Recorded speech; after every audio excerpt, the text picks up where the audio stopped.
नमस्कार, मी सौ अवंतिका हेमंत कदम. यशवंतराव चव्हाण महाराष्ट्र मुक्त विद्यापीठ अंतर्गत B.Ed अधिष्ठान अभ्यासक्रम आहे. त्यातील EDU 402 अध्ययन आणि अध्यापन या पाठ्यपुस्तकाचे वाचन करूया. घटक 6 अध्ययनावर परिणाम करणारे घटक. अवधान. त्यामध्ये 3 मुद्दे आहेत. अर्थस्वरूप. 2 अवधानावर परिणाम करणारे घटक. 3 अध्ययन प्रक्रियेवर महत्त्व. प्रेरणा. त्यामध्ये 4 उपघटक आहेत. अर्थस्वरूप, प्रेरणांचे वर्गीकरण, मास्लोची प्रेरणा वर्चस्व श्रेणी आणि अध्ययन प्रक्रियेचे महत्त्व. तिसरा आहे जिज्ञासा. त्यामध्ये अर्थस्वरूप आणि अध्ययन प्रक्रियेचे महत्त्व. त्यामध्ये थकवा आणि कंटाळा. यामध्ये अर्थस्वरूप, थकव्याचे प्रकार, अध्ययन प्रक्रियेत महत्त्व. अभिरुची, अभिवृत्ती, अभियोग्यता, स्मृती, अध्ययन गती आणि सवयी हे सुद्धा उपमुद्दे आहेत. त्यामध्ये अभिरुचीमध्ये अर्थस्वरूप आणि अध्ययन प्रक्रियेत महत्त्व. अभिवृत्तीमध्ये अर्थस्वरूप आणि अध्ययन प्रक्रियेत महत्त्व. अभियोग्यता यामध्ये अर्थस्वरूप, अध्ययन प्रक्रियेत महत्त्व. स्मृती त्यामध्ये अर्थस्वरूप, स्मृतीचे प्रकार, अध्ययन प्रक्रियेत महत्त्व. अध्ययन गती, अर्थस्वरूप, अध्ययन प्रक्रियेत महत्त्व. सवयी, अर्थस्वरूप आणि अध्ययन प्रक्रियेत महत्त्व. अध्ययनावर परिणाम करणारे जे घटक आहेत, धन्यवाद, ते समजून घेऊया. अनुभवाद्वारे किंवा सरावाद्वारे व्यक्तींच्या वर्तनात टिकाऊ स्वरूपाचे परिवर्तन घडवून आणणाऱ्या प्रक्रियेला अध्ययन असे म्हटले जाते. ही प्रक्रिया योग्य पद्धतीने घडून आली तर व्यक्तीला परिसराशी समायोजन साधणे सुलभ होते. अध्ययन प्रक्रिया सुलभ व्हावी म्हणून या प्रक्रियेवर परिणाम करणाऱ्या घटकांची माहिती आपण करून घेणे आवश्यक आहे. त्यामध्ये पहिला आहे अवधान. अवधान ही एक मानसिक प्रक्रिया आहे. ज्या गोष्टीवर आपले लक्ष केंद्रित झालेले असते तिच्याकडे आपले अवधान आहे असे आपण म्हणतो. अवधान म्हणजे एखाद्या वस्तूकडे किंवा विषयाकडे वळलेला आपल्या मनाचा ओघ होय. जाणीवेतील विविध गोष्टींपैकी एखाद्या गोष्टीवर लक्ष केंद्रित करणे म्हणजे तिच्याकडे अवधान देणे होय. व्याख्या. रॉस यांनी केलेली व्याख्या पाहूया. कोणतीही गोष्ट जाणून घेण्यासाठी मनाने केलेली धडपड म्हणजे अवधान होय. टिचनेर यांनी एक व्याख्या केली आहे, ती म्हणजे अवधान म्हणजे जाणीवेचे केंद्रीकरण होय. आपल्याला जाणीवेत असलेल्या बाह्य वस्तू किंवा गोष्टींपैकी एका वेळी एका वस्तूवर किंवा गोष्टीवर आपले लक्ष केंद्रित झाले असते म्हणजेच त्या वस्तूकडे किंवा गोष्टीकडे आपले अवधान असते. अवधानावर परिणाम करणारे घटक. प्रत्येक व्यक्तीचे अवधान कोठे ना कोठे असते. एखादी व्यक्ती एखाद्या विषयाकडे अवधान का देते हे शोधण्याचा प्रयत्न केल्यास आपल्याला 2 प्रकारची कारणे आढळतात. एक म्हणजे अवधान देणारी व्यक्ती, व्यक्तीच्या गरजा, आवडीनिवडी, सवयी, इच्छा यामुळे व्यक्ती विशिष्ट गोष्टीकडे अवधान देते. दुसरे कारण म्हणजे ज्या चेतकाकडे आपण अवधान देतो त्या वस्तुतः सामावलेले असते, जेथे वस्तूचा भडक रंग, आकार, आकर्षक सजावट, हालचाल यावरून अवधानावर परिणाम करणारे घटकांचे 2 प्रकार पडतात. बाह्य घटक व आंतरिक घटक हे 2 प्रकार आहेत. एक बाह्य घटक. त्यामध्ये तीव्रता, रंग, वास, आवाज इत्यादी बाबतीत बाह्य वस्तूमध्ये जितकी ती वस्तू आपले अवधान आकर्षून घेते तितके आपले लक्ष तिकडे जाते. वीज कडाडली की कोणाचे लक्ष जात नाही. रात्री रस्त्यावरून जाताना रातराणीचा वास आला की आपले अवधान आकर्षिले जाते. 2 आकार. लहान आकारापेक्षा मोठा आकार आपले अवधान आकर्षून घेतो. रस्त्यावरून हत्ती जाऊ लागला, मोठ्या अक्षरात लिहिलेली जाहिरात, टोले जंगल इमारत, झाडाच्या समूहातील मोठा वृक्ष आपले लक्ष वेधून घेतो. दुमजली बस, लहान जाहिरातीपेक्षा मोठी जाहिरात आपले अवधान खेचून घेते. नाविन्य. नेहमीच्या पद्धतीपेक्षा वेगळे, नवीन काही पाहायला मिळाल्यास आपले तिकडे लक्ष जाते. वेशभूषा, केशभूषा या गोष्टी आपले लक्ष वेधून घेतात. नवीन फॅशनचे कपडे घालणे किंवा पुरुषाने भरपूर केस वाढविलेले असतील तर अशा व्यक्ती आपले लक्ष वेधून घेते. आपण विविध प्रकारचे कुत्रे पाहतो, परंतु वेगवेगळ्या जातीचे एखादे कुत्रे आपल्याला लक्ष वेधून घेते. चमत्कृती. आपले लक्ष वेधून घेण्यासाठी बऱ्यापैकी विविध चमत्कृती केल्या जातात. जाहिरातीकडे लक्ष वेधून घेण्यासाठी त्यामध्ये उलटी अक्षरे लिहिली असतात. पॅन्ट शर्ट ऐवजी पायजामा शर्ट घालून त्यावर टाय बांधल्यास आपले तिकडे चटकन लक्ष वेधले जाते. सजावट किंवा मांडणी. वस्तूची योग्य पद्धतीने केलेली मांडणी किंवा दुकानात केलेली सजावट आपले लक्ष वेधून घेते. विद्यार्थ्यांच्या विशिष्ट गणवेशातील कवायत, पोलिसांची कवायत आपले लक्ष वेधून घेते. पुनरावृत्ती. जी गोष्ट पुन्हा पुन्हा आपल्यासमोर येते तिच्याकडे आपले लक्ष जाते. जाहिरातीत पुन्हा पुन्हा शब्द उच्चारले जातात. उद्देश लक्ष वेधून घेणे. वर्गात अध्यापनवेळी पुनरावृत्ती केल्यास लक्ष वेधले जाते. हालचाल. रस्त्यावर पडलेली दोरी, तिची हवेने हालचाल झाल्यास लक्ष वेधले जाते आणि साप म्हणून काळजात धस्स होते. कवायतीच्यासाठी मैदानात उभ्या असणाऱ्या मुलांपेक्षा कवायत करणारी मुले आपले लक्ष चटकन वेधून घेतात. परिवर्तन. नेहमी दिमाखात असणारी भव्य वस्तू अचानक जमीनदोस्त झाली तर तिकडे चटकन लक्ष जाते. वर्ग सुरू असताना अचानक कोणी वर्गात येणे किंवा वर्गातून बाहेर जाणे हे वर्तन इतरांचे लक्ष वेधून घेते. आंतरिक घटक. गरज. तहान लागलेली व्यक्ती पाण्याचा शोध घेते, तर तहान नसलेल्या व्यक्तीच्या जवळ पाणी असेल तरी तिचे तिकडे लक्ष जात नाही. गरजेतून प्रेरणा निर्माण होते. परीक्षेत सर्वप्रथम येण्याची इच्छा मनात असलेला विद्यार्थी अवधानपूर्वक लक्ष देतो, सतत अभ्यास करतो. खेळातील पदक मिळवण्याची इच्छा असणारी व्यक्ती खेळाकडे अधिक लक्ष देते. म्हणजेच गरजेतून प्रेरणा व प्रेरणेतून अवधान दिले जाते. आवड. ज्याची आपणास आवड असते ती कृती आपणाकडून घडते. खेळाची आवड असणारी व्यक्ती खेळाविषयी बोलते, खेळातील उदाहरणे देते, खेळण्यात रुची दाखवते. कलेची आवड असणारी व्यक्ती कलेत रममाण होते. मनस्थिती ठीक नसण्याचा अवधानावर परिणाम होते. आज माझी मनस्थिती बरोबर नाही असे आपण म्हणतो, त्यावेळी आपले नेहमीच्या कामात लक्ष नसते. अशा वेळी आपणाकडून अनेक चुका होतात. मनस्थितीचा अवधानावर परिणाम होतो. निराश मनात जग अंधकारमय असते, तर उत्साही मनात सगळीकडे आशामय वातावरण असते. सवय. सर्व लोक सवयीचे गुलाम असतात. दररोज सकाळी चहाची सवय असलेल्या व्यक्तीला सकाळी चहाची आठवण येते. सकाळी लवकर उठून व्यायाम करण्याची सवय असणाऱ्या व्यक्तीला सकाळी अगोदर व्यायामाची आठवण येते. सतत उद्योग करण्याची सवय असणाऱ्या व्यक्तीचे कार्याकडे लक्ष असते. दृष्टिकोन. वाढत्या वयानुसार आपले विविध दृष्टिकोन तयार झालेले असतात. एखाद्या गोष्टीकडे पाहताना आपण त्याच दृष्टिकोन पाहत असतो. आपला दृष्टिकोन दूषित असेल तर त्या वस्तूच्या चांगल्या बाबीकडे आपले लक्ष जात नाही. काही वेळेस दूषित दृष्टिकोनामुळे चांगल्या गोष्टी वाईट दिसतात.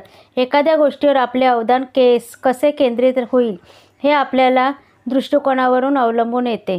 तात्कालिक गरज. आपण बाजारातून फिरतो, अनेक गोष्टी त्या ठिकाणी असतात, परंतु सर्वच गोष्टी आपले लक्ष नसते. त्यावेळेची आपली ती गरज असते, त्यावर आपले लक्ष जाते. कापड खरेदीसाठी आपण गेलो असलो तर किराणा दुकानातून आपले लक्ष जात नाही. अवधानाचे शैक्षणिक महत्त्व. अध्ययनासाठी अवधान हे अत्यंत आवश्यक आहे. बालकाचे मन फार चंचल असते. कोणत्याही एका गोष्टीवर त्याचे अवधान फार वेळ टिकून राहत नाही. लहान मुलांचे अवधान हे प्रामुख्याने अनैच्छिक प्रकारचे असते. अवधान केंद्रीकरणासाठी अशा मुलांच्या बाह्य उद्दीपकांचा उपयोग करणे जरूर ठरते.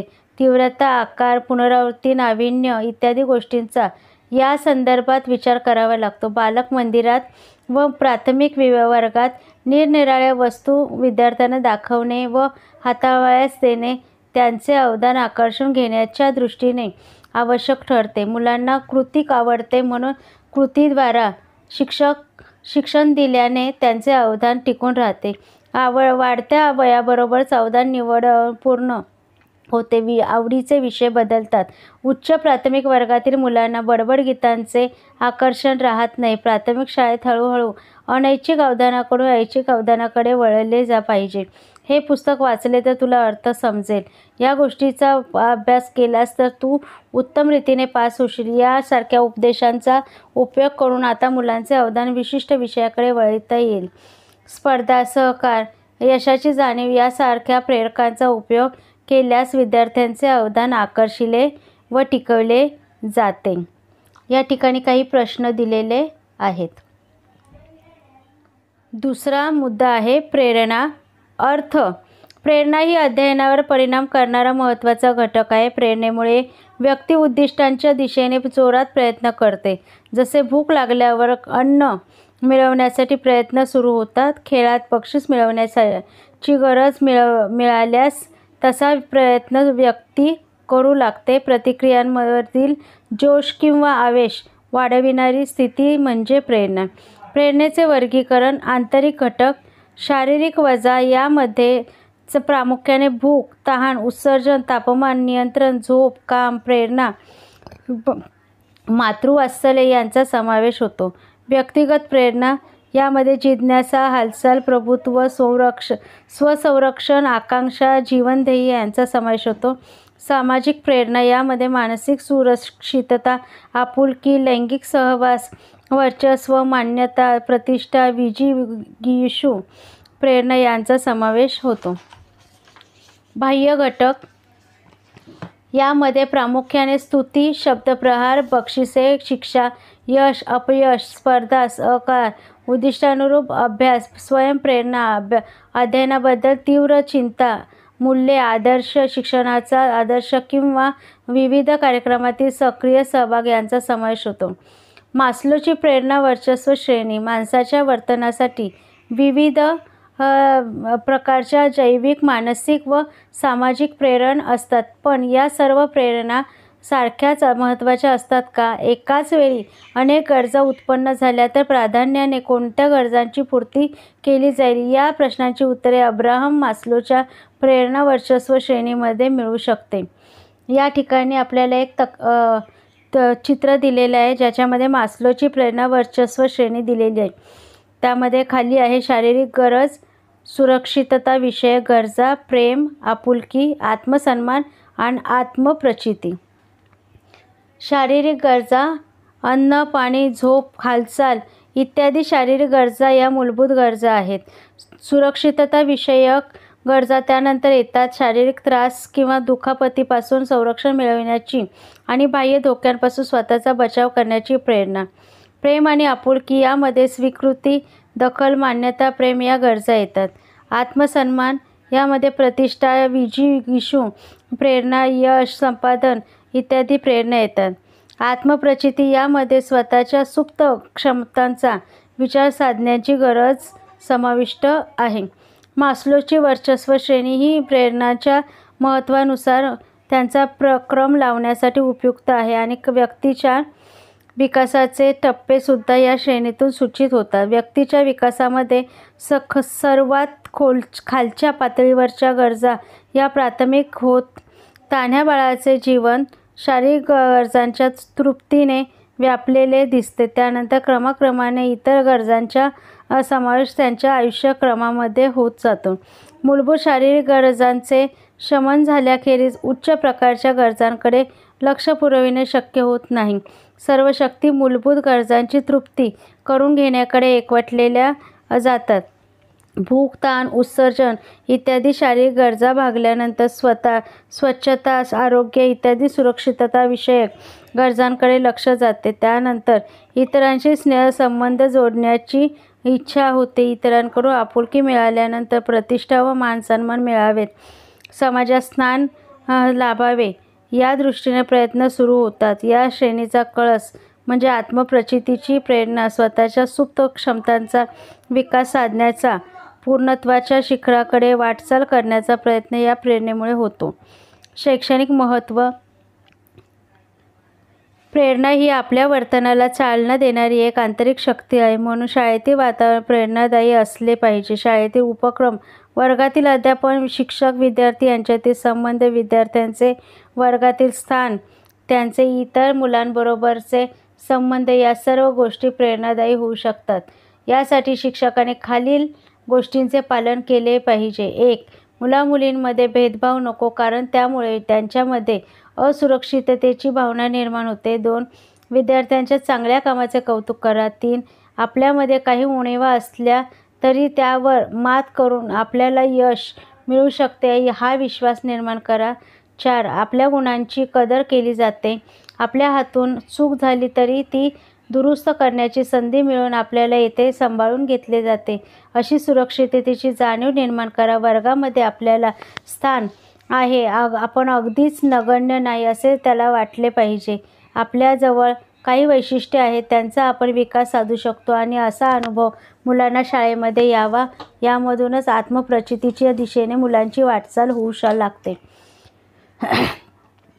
प्रेम हे टॉनिक आहे. त्याचा शालेय जीवनात मुबलक प्रमाणात वापर केला पाहिजे. त्यामुळे मुले शालेय वातावरणात रममाण होतात. प्रश्न दिलेले आहेत. तिसरा मुद्दा आहे जिज्ञासा.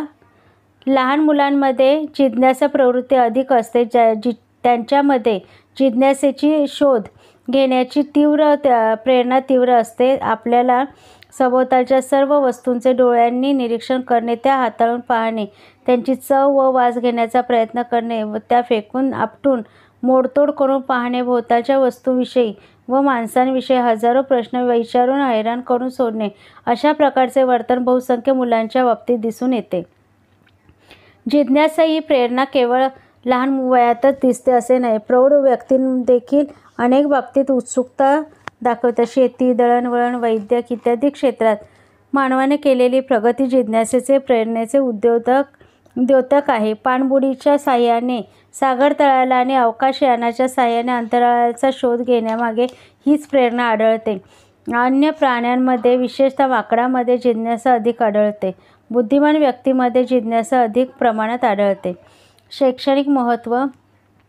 शालेय जीवनामध्ये विद्यार्थ्यांना विविध अध्ययन अनुभव शिक्षक देत असतो. अशा वेळी विद्यार्थ्यांना केवळ शिक्षकाच्या स्पष्टीकरणावर अवलंबून न ठेवता त्याच्या मनामध्ये अनेक प्रश्न निर्माण होतील असे प्रयत्न शिक्षकांकडून झाले पाहिजे. प्रत्येक गोष्टीत चिकित्सा करण्याची प्रवृत्ती मुलांच्या मनामध्ये निर्माण होईल असे प्रयत्न शिक्षकांकडून झाले पाहिजेत.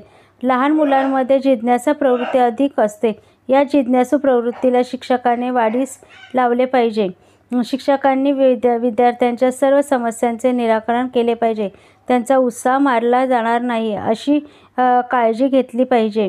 ते शेती, वैद्यक, इंजिनिअरिंग, शिक्षण अशा सर्व क्षेत्रात होणारी प्रगती ही जिज्ञासेवर अवलंबून असते. म्हणून मुलांइतकीच प्रौढांमध्येही जिज्ञासा असते.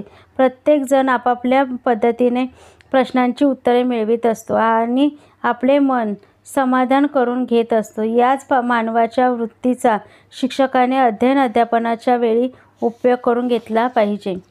थकवा व कंटाळा.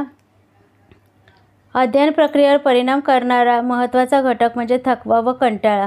आपल्या नित्याचा अनुभव हा असा आहे की शाळेच्या सुरुवातीला काही तासांमध्ये मुले वर्गात अवधान देतात. शेवटच्या काही तासात मात्र त्यांची चुळबुळ सुरू होते. याचे कारण म्हणजे थकवा होय. थकवा विद्यार्थ्यांची कार्यक्षमता कमी होऊन जेव्हा विश्रांतीची गरज भासू लागते तेव्हा त्या स्थितीला थकवा असे म्हणतात. मानसिक व शारीरिक शक्तीची झीज झाल्यामुळे कार्यक्षमता कमी होते, थकवा येतो. त्यावेळी व्यक्तीकडून काम कमी होते किंवा कामाचा दर्जा घसरतो. विश्रांती घेतल्यावर प्राणवायूंचा पुरेसा पुरवठा रक्तामधून होतो आणि व्यक्तीला ताजेतवाने वाटू लागते. कंटाळा. आधुनिक विचारसरणीनुसार मानसिक थकवा हा कित्येक वेळा खरा थकवा नसून कंटाळा असतो. विद्यार्थी शाळेत सुरुवातीच्या तासामध्ये जेव्हा बेचैनी दाखवतात त्यावेळी त्यांना थकवा आलेला असतो. अध्यापन जर कंटाळवाणे होत असेल तर शिक्षकाचे अध्यापन मुलांना समजत नसेल तर मुलांना कंटाळा येतो. अभिरुची असली की मनुष्य तासनतास काम करतो, त्याला थकवा येत नाही, कंटाळाही वाटत नाही. त्याचा शिक्षकाने गांभीर्याने विचार करून आपले अध्यापन केले पाहिजे. थकव्याचे प्रकार. थकवा हा शारीरिक व मानसिक अशा दोन प्रकारचा असतो. मात्र हे दोन्ही प्रकार एकमेकांशी निगडीत असून त्यांचा पृथक्कपणे अनुभव घेणे कठीण असते. शारीरिक थकवा. हाताने किंवा पायाने कृती बराच वेळ केली तर हाताच्या किंवा पायांच्या स्नायूंवर ताण पडतो, त्यामुळे ते थकतात. शारीरिक कष्टाचे काम केल्यास आपले पूर्ण शरीर थकते. सतत वाचन केल्याने डोळे थकतात. सतत ऐकून कान थकतात. डोळे, कान इत्यादी ज्ञानेंद्रिये थकणे म्हणजे ती इंद्रिये थकणे होय. मानसिक थकवा. खूप वेळ बौद्धिक काम केल्याने येणारा थकवा म्हणजे मानसिक थकवा होय. ऑफिसमध्ये आकडेमोडीचे, हिशोबाचे काम करणाऱ्या व्यक्तींना, लेखकांना अशा प्रकारचा थकवा जाणवतो. शारीरिक व मानसिक थकव्यांचा एकमेकांवर परिणाम होतो. मन थकल्यासारखे वाटू लागले की शरीर गळून गेल्यासारखे वाटू लागते. शारीरिक थकवा खूप आला असताना मन उत्साही राहत नाही. थकव्यावरील उपाय. थकव्यावरील रामबाण उपाय म्हणजे संपूर्ण विश्रांती. थकवा आल्यानंतर झोप घेणे किंवा शांत पडून राहिल्यानंतर थकवा कमी होतो. कामात बदल ही विश्रांती. या उक्तीप्रमाणे कामात बदल केल्यास थकवा कमी होतो. थकवा आला असता बाह्य उद्दीपकाने किंवा प्रेरणेने व्यक्तीच्या कामात अभिरुची निर्माण होते व त्यामुळे व्यक्ती पुन्हा उत्साहाने कामाला लागते. शक्तिवर्धक पेयाने थकवा कमी होतो. उदाहरणार्थ ग्लुकोज, लिंबूपाणी, शक्तिदायक गोळ्या उपयुक्त ठरतात. चहा, कॉफी पेयानेही शरीर व मन उत्तेजित होते. सतत काम करण्याची सवय असणारी व्यक्ती लवकर थकत नाही, म्हणून कष्टाची सवय लावून घेणे आवश्यक आहे. शैक्षणिक महत्त्व. शालेय वातावरण उत्साहवर्धक असावे. वर्गखोल्या, बैठक व्यवस्था, डेस्क, बेंच सुस्थितीत, भरपूर प्रकाश व हवेशीर असावेत.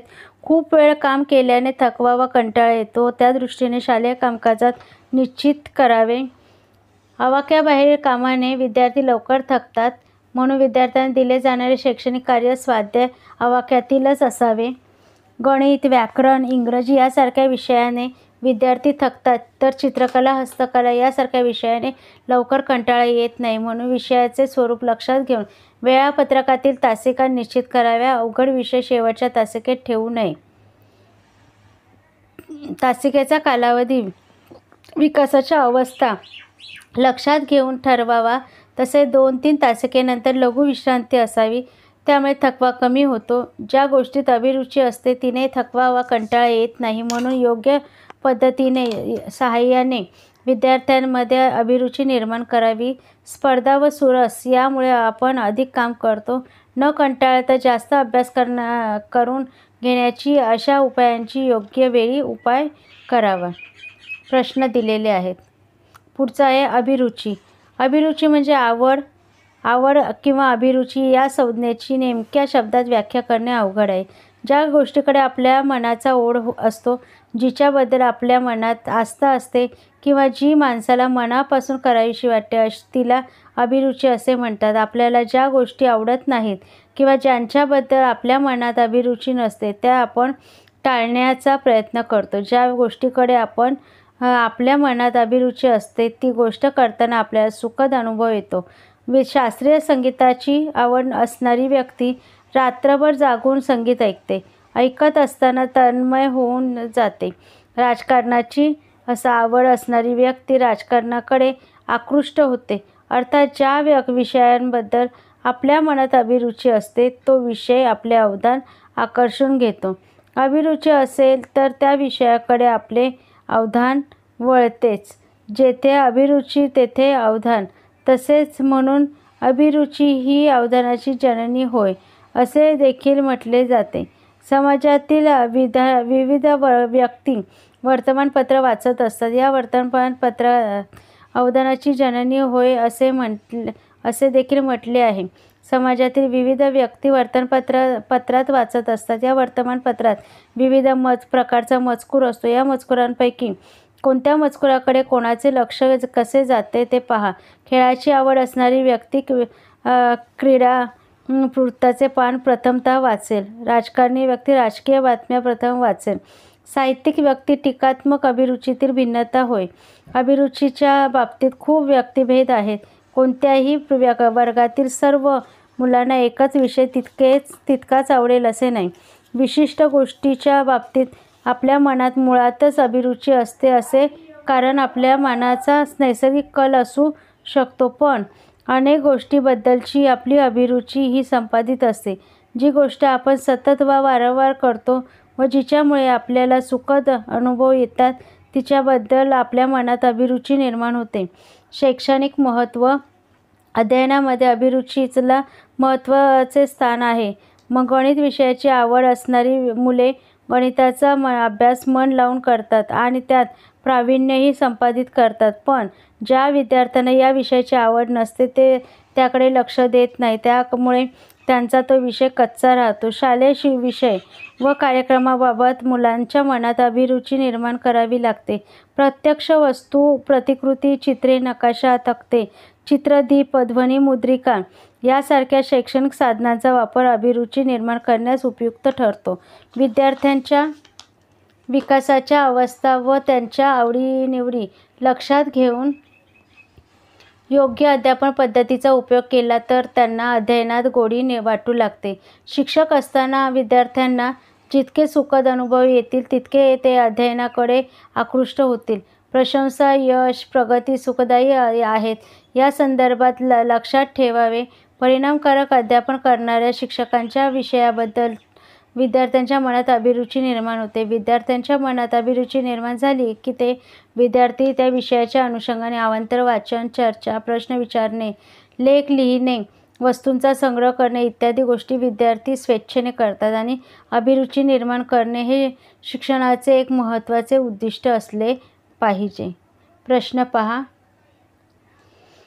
पुढचा मुद्दा आहे अभियोग्यता. नीरजला चित्रकलेची आवड आहे तर माधवला संगीताची आवड आहे. सरोजला नृत्याची आवड आहे तर निखिलला लेखनाची आवड आहे. या सर्वच मुलांना आपण संगीत विषय शिकवला किंवा सुतारकाम, यंत्रकाम शिकविले तर सर्वांची प्रगती सारखीच होईल का? तर याचे उत्तर नाही असे मिळते. सर्वांना सारख्याच प्रमाणात या विषयामध्ये गोडी वाटत नाही. काहींची प्रगती द्रुत गतीने होते, काहींची प्रगती मंद गतीने होते. ज्यांची प्रगती लवकर होते त्यांचा त्या विषयाकडे निसर्गतःच कल आहे असे आपण म्हणतो. यालाच अभियोग्यता असे म्हणतात, म्हणजे ॲप्टिट्यूड. घड्याळ दुरुस्त करणारा मनुष्य लहान सहान सुटे भाग सहजासहजी चिमट्याने उचलून योग्य ठिकाणी बसवू शकतो. मातकाम करणाऱ्या माणसांची बोटे चिकणमातीला योग्य प्रकारे आकार देऊन त्यामधून मूर्ती घडवतात. शस्त्रक्रिया करणाऱ्या डॉक्टरांचे हात थरथर कापत नाही. या प्रत्येकाचे ठिकाणी काही उपजत गुण दिसून येतात.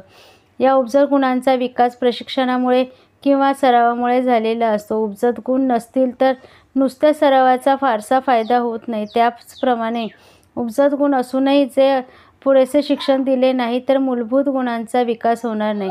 गाण्याची आवड व आवाज चांगला असूनही जर योग्य शिक्षण मिळाले नाही तर गवई होता येणार नाही. अशा प्रकारे निरनिराळ्या व्यवसायात यश मिळवण्यासाठी त्या व्यवसायाला लागणारे गुण व योग्य ते प्रशिक्षण व्यक्तीला मिळाले पाहिजे. यावरून अभियोग्यता या संज्ञेची व्याख्या पुढीलप्रमाणे करता येईल. व्याख्या पाहूया. आवश्यक तितक्या प्रशिक्षणामुळे एखाद्या व्यक्तीला विशिष्ट विषयात किती कौशल्य आत्मसात करता येईल ते दाखविणारा गुण समुच्चय म्हणजे अभियोग्यता होय. अभियोग्यतेचे महत्त्व.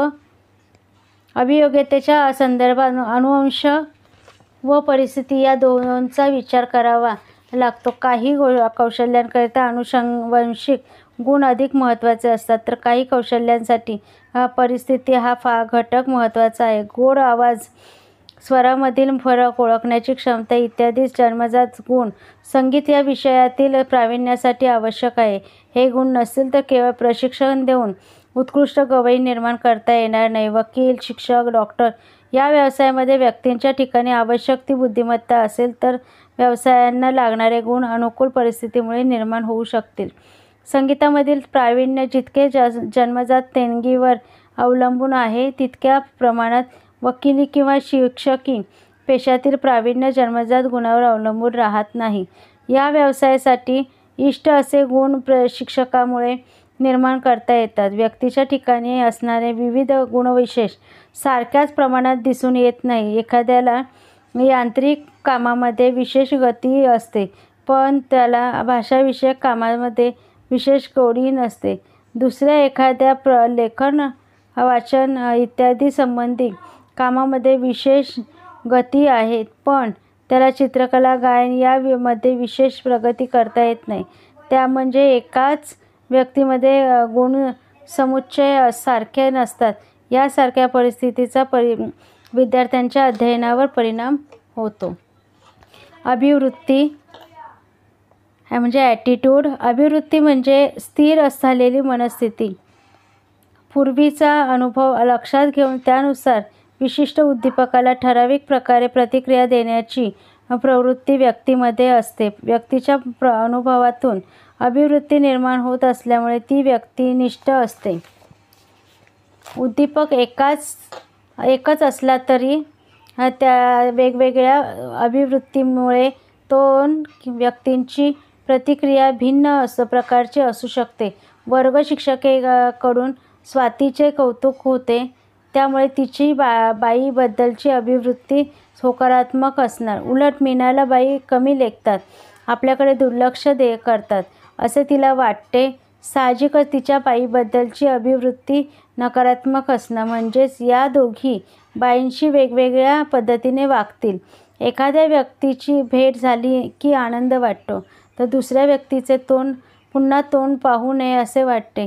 एखादे पुस्तक वाचावेसे वाटते तर दुसरे हातात धरावेसे वाटत नाही.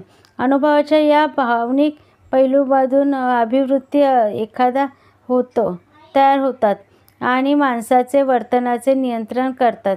विशिष्ट प्रसंगात विशिष्ट प्रकारे वागण्याची तयारी अभिवृत्तीमुळे होत असते. एखादी व्यक्ती आपल्याला आवडते, आपण तिला मानतो, त्या व्यक्तीबद्दल होकारात्मक अभिवृत्ती तयार होते. अशी व्यक्ती रस्त्यात भेटली तर आपण आवर्जून तिच्याशी बोलतो.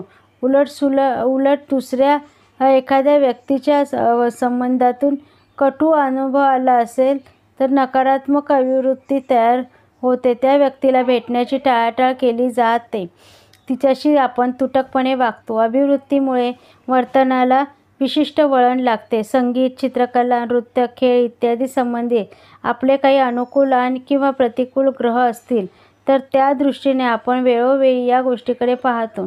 आपल्या प्रतिक्रिया अभिवृत्तीवर अवलंबून असतात. अभिवृत्ती अतिशय तीव्र आणि ताठर असतील तर सामाजिक समायोजन अवघड होते.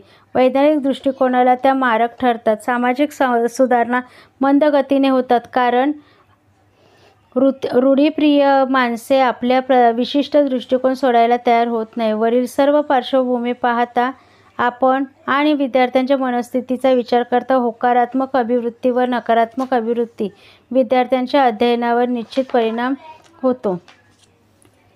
होकारात्मक अभिवृत्ती असणाऱ्या मुलांचे अध्ययन चांगले होते, तर नकारात्मक अभिवृत्ती असणाऱ्या मुलांचे अध्ययन चांगले होत नाही. स्मृतीचा अर्थ.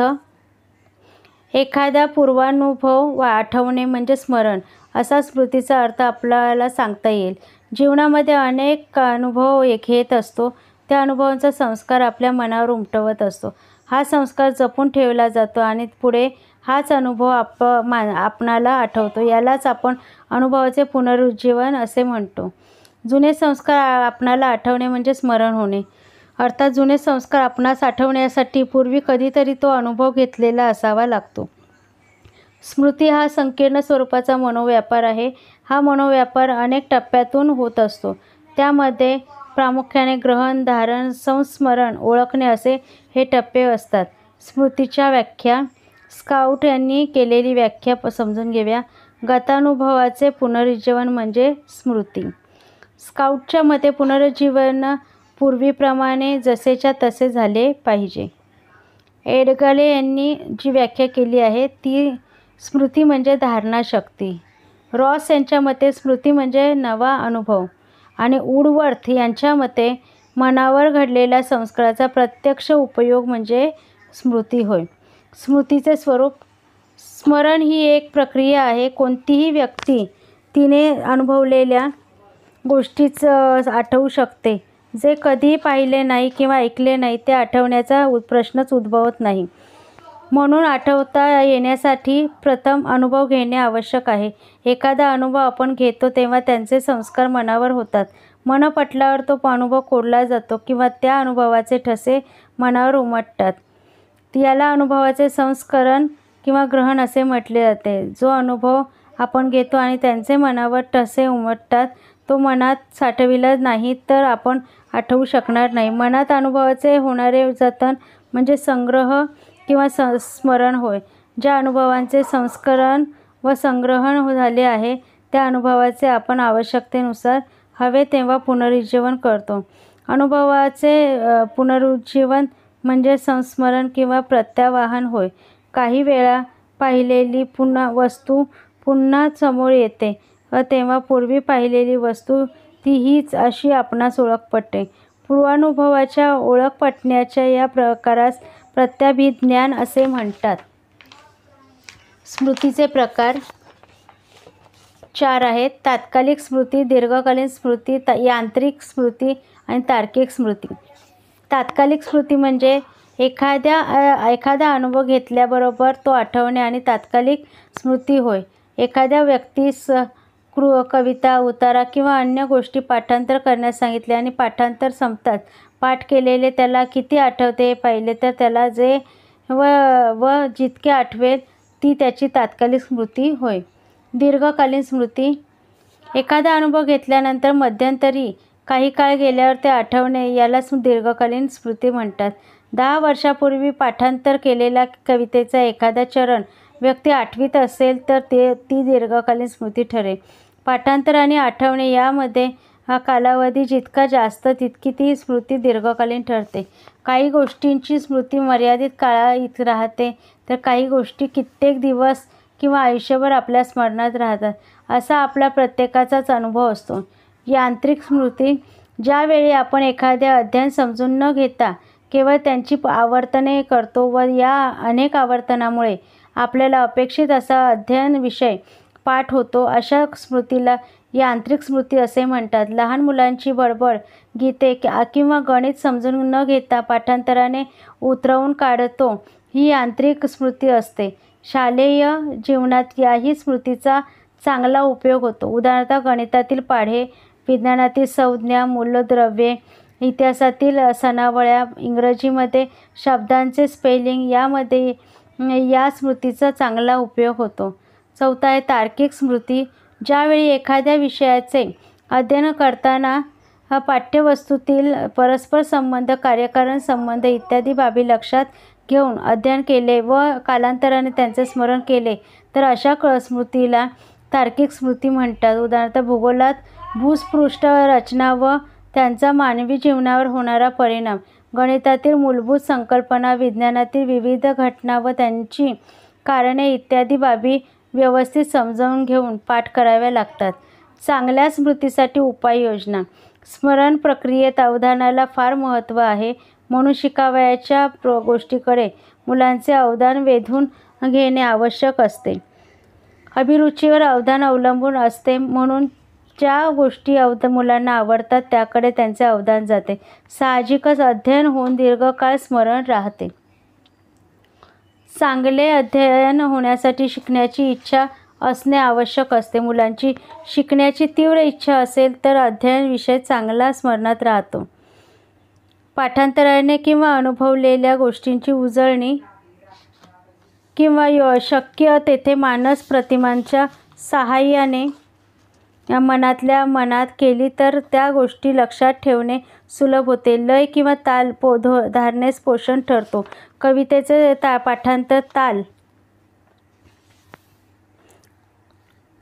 पाठांतर ताल यावर अवलंबून असतो.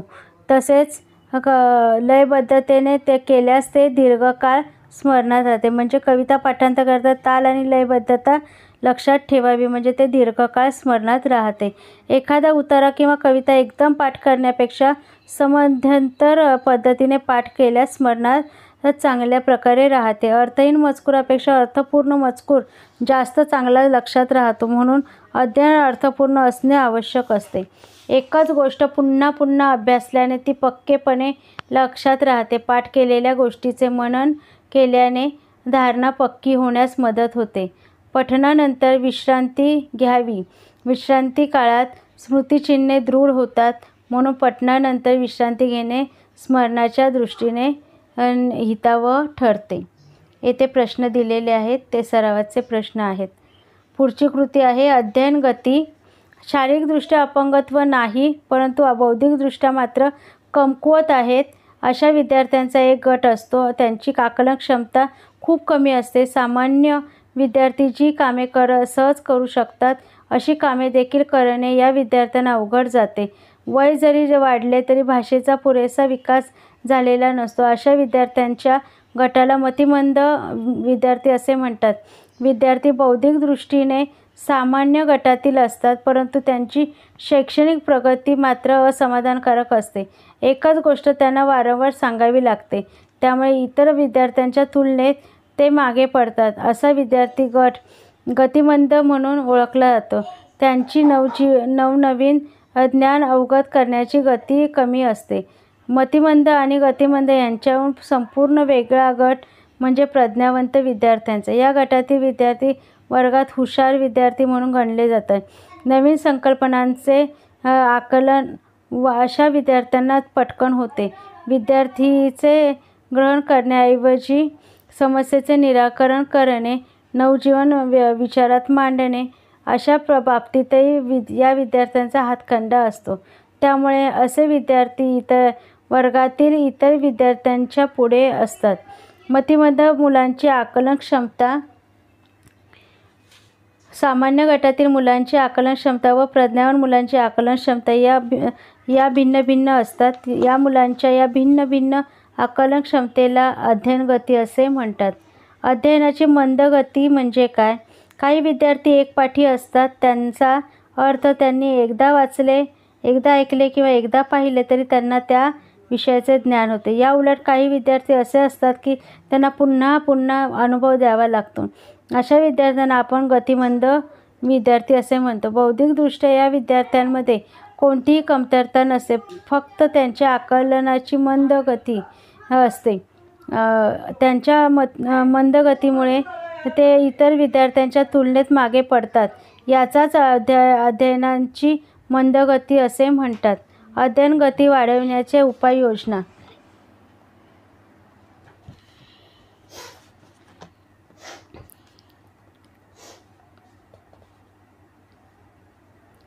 अध्ययन गती वाढवण्याची उपाययोजना.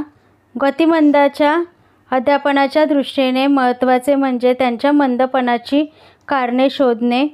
ग्रामीण भागातून मोठ्या शहरात आलेला विद्यार्थी आधीच घाबरलेला असतो. नवीन ठिकाणच्या पद्धती, चालीरीती यांची माहिती होण्यास काही काळ जावा लागतो. या कालावधीत त्यांचे शिक्षणाकडे पुरेसे लक्ष नसते, म्हणून त्यांची अध्ययन गती मंद असते. अशा विद्यार्थ्यांची समस्या कालांतराने आपोआपच सुटते. कधीकधी पाठ्यपुस्तकातील अनुभव विद्यार्थ्यांच्या अनुभवविश्वाशी न जुळल्यामुळे समस्या निर्माण होते. त्यासाठी अशी तफावत नाही ना की याची खात्री शिक्षकांनी करून घेणे आवश्यक असते. त्याचबरोबर विद्यार्थ्यांची अध्ययन गती वाढवण्यासाठी विद्यार्थ्यांना काही शैक्षणिक सुविधा उपलब्ध करून देणे आवश्यक असते. तसेच सवंगड्यांशी चर्चा केल्याने विषयाचे आकलन होण्यास मदत होते. विद्यार्थ्यांचे लहान लहान गट पाडून त्यांना अभ्यास करावयाची संधी दिली की गतिमंदांना फायदा होतो. गटातील एखादा हुशार विद्यार्थ्याला शिकवण्याचे काम दिले तर वर्गात जे कळले नाही ते कळायला मदत होते. विद्यार्थ्यांचा शिकविण्याचा वेग हा शिक्षकांच्या वेगाहून कमी असतो. त्यांचा गतिमंद विद्यार्थ्यांना गती वाढविण्यासाठी फायदा होतो. शालेय स्तरावरील अभ्यासक्रम विकसित करताना पूर्वज्ञानाबरोबरच काही कौशल्येही गृहीत धरली जातात.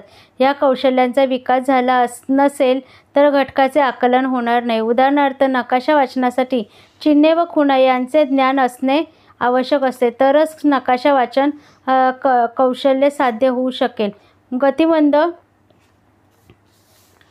गतिमंद विद्यार्थ्यांच्या संदर्भात त्यांची बौद्धिक तयारी आणि अभ्यासक्रमाच्या अपेक्षा यामध्ये तफावत असण्याची शक्यता असते. ती तफावत दूर केली की अध्यापन कार्य सुलभ होते. प्रत्येक विद्यार्थ्यांची शिकण्याची एक विशिष्ट पद्धत असते.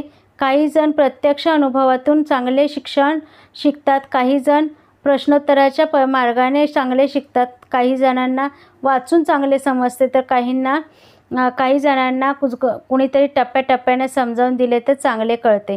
व्यक्ती तितक्या प्रकृती तसेच व्यक्ती तितक्या शिकण्याच्या तऱ्हा असतात. म्हणून विद्यार्थ्यांच्या आकलनाच्या पद्धतीची माहिती घेऊन त्याप्रमाणे आपण अध्यापनाची योजना आखली तर या समस्येवर मात करता येते. 1. पूर्वज्ञानाची उजळणी. कोणतीही नवीन संकल्पना शिकण्यापूर्वी आधी शिकवलेल्या घटकांची उजळणी करून घ्यावी, जेणेकरून नवीन संकल्पना समजायला मदत होईल. 2. क्षमतेनुसार कृतीची निवड. विद्यार्थ्यांच्या बुद्धिमत्तेचा विचार करून कृतीची निवड करावी. काम फारच सोपे असेल तर विद्यार्थ्यांच्या क्षमतांना आव्हान मिळत नाही. याउलट काम फारच कठीण असेल तर अपयश पदरी पडण्याची शक्यता असते. 3. उपयुक्त अध्ययन अनुभवाचे निवड. विद्यार्थ्यांच्या पूर्वज्ञानाचा विचार करून योग्य अध्ययन अनुभवाची निवड केल्यास अध्ययन गती वाढते. 4. लक्षवेधक कृतीचा समावेश. अध्यापनाचे नियोजन करताना याच अनुभवाची निवड करावी, जेणेकरून विद्यार्थ्यांचे लक्ष वेधले जाईल. 5. क्रियाशील कृतीचा समावेश. केवळ व्याख्यानाने विद्यार्थ्यांची अध्ययन गती वाढू शकत नाही. त्यासाठी प्रयोग किंवा कृतीशील कृतीचा समावेश करणे जरुरीचे आहे. शक्य तेथे विद्यार्थ्यांचा सहभाग घ्यावा. 6. त्वरित प्रत्याभरण. विद्यार्थ्याने एखादे काम केल्यानंतर त्या कामाचे त्वरित मूल्यमापन करून त्याचे काय बरोबर, काय चुकले, कसे दुरुस्त करता येईल याबाबत मार्गदर्शन करावे. यामुळे अध्ययन गती वाढते. 7. अचूक गटाचे कौतुक करा. विद्यार्थ्याने बरोबर उत्तर दिले किंवा सांगितलेले काम नीटपणे केले तर त्याला ताबडतोब शाबासकी द्यावी. कौतुक करण्याच्या विविध पद्धतीचा यावेळी वापर करावा. या ठिकाणी काही प्रश्न दिलेले आहेत. सवयी. पुढचा मुद्दा आहे सवयी. आपली वागणूक सवयीवर अवलंबून असते. सवय लागण्यास त्याच गोष्टींची अनेक वेळा पुनरावृत्ती व्हावी लागते. दररोज ठराविक वेळ पहाटे उठत गेलो तर ठराविक वेळी पहाटे उठण्याची सवय लागते. सकाळी उठल्यापासून ते रात्री झोपेपर्यंत आपण ज्या अनेक क्रिया करतो, उदाहरणार्थ दात घासणे, तोंड धुणे, जेवण करणे, पाणी पिणे इत्यादी क्रिया पुन्हा पुन्हा केल्यामुळे सहजता आलेली असते, यांत्रिकता आलेली असते. आपली वागणूक ही मुख्यतः सवयींवर अवलंबून असते. चांगली वागणूक व्हावयास पाहिजे असेल तर चांगल्या सवयी लागल्या पाहिजेत. यासाठी शिक्षकाने मुलांना सवय लावण्याचा प्रथमपासून प्रयत्न करणे जरुरीचे आहे. मूल जसजसे वाढत जाते तसा त्याचा बाह्य जगाशी अधिक संबंध येत जातो व त्यांचे अनुभव क्षेत्र विस्तृत होत जाते. समाजात वावरताना मूल अनेक वर्तन प्रकार शिकते. खरे बोलणे, प्रामाणिक वागणे, दुसऱ्यांशी प्रेमाने बोलणे, संकटात असलेल्यांना मदत करणे, सहकार्याने कार्य करणे यासारख्या सामाजिक सवयी मुलांना अंगवळणी पडत असतात. व्याख्या. चेतक व प्रतिचार यांच्या पुनरावृत्तीमुळे प्रतिचाराला यांत्रिक स्वरूप येते. चेतक व प्रतिचार यातील अशा यांत्रिक स्वरूपाच्या संबंधाला सवय म्हणतात. परिस्थिती जर तीच असली तर त्या परिस्थितीत आपले प्रतिचार ठराविक स्वरूपाचे असतात. अशा प्रतिचारांना सवयी म्हणतात. सवयी कशा लागतात? हेतुवादी मानसशास्त्रज्ञांच्या मते भोवतालच्या परिस्थितीवर ताबा मिळवण्यासाठी व त्यायोगे आत्मप्रतिष्ठा साधण्यासाठी मूल तीच कृती पुन्हा पुन्हा करते व त्यामुळे सवय जडते. काही सवयी सहज प्रवृत्ती वर्तनांच्या आधारे तर काही संपादित प्रेरणेमुळे लागतात.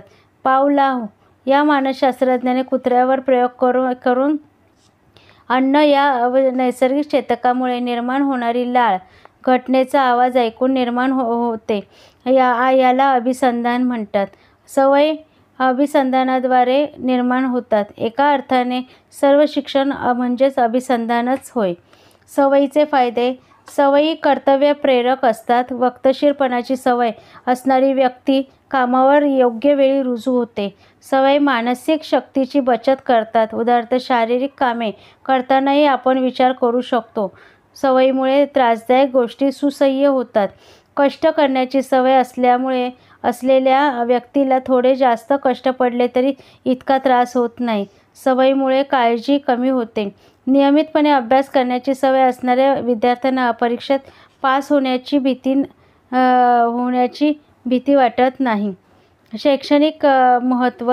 मुलांना वक्तशीरपणा, नियमितपणा व व्यवस्थितपणे काम करण्याच्या, कष्ट करण्याच्या, प्रामाणिकपणे व सचोटीने वागण्याच्या सवयी लागल्या पाहिजेत. आदर्श समोर ठेवून, हेतू पटवून देऊन, तीव्र इच्छा निर्माण करून सवयी लावता येतात, हे शिक्षकांच्या लक्षात असावे. सातत्यपूर्ण व पुनरावृत्ती सवय दृढ करण्यासाठी आवश्यक असते. दृढ झालेल्या सवयी नष्ट होत नाहीत. मुलांना वाईट सवयी लागणार नाहीत याची सुरुवातीपासूनच काळजी घेतली पाहिजे. वाईट सवयींचे निर्मूलन करण्याचा प्रयत्न केला पाहिजे. या ठिकाणी प्रश्न दिलेले आहेत. धन्यवाद.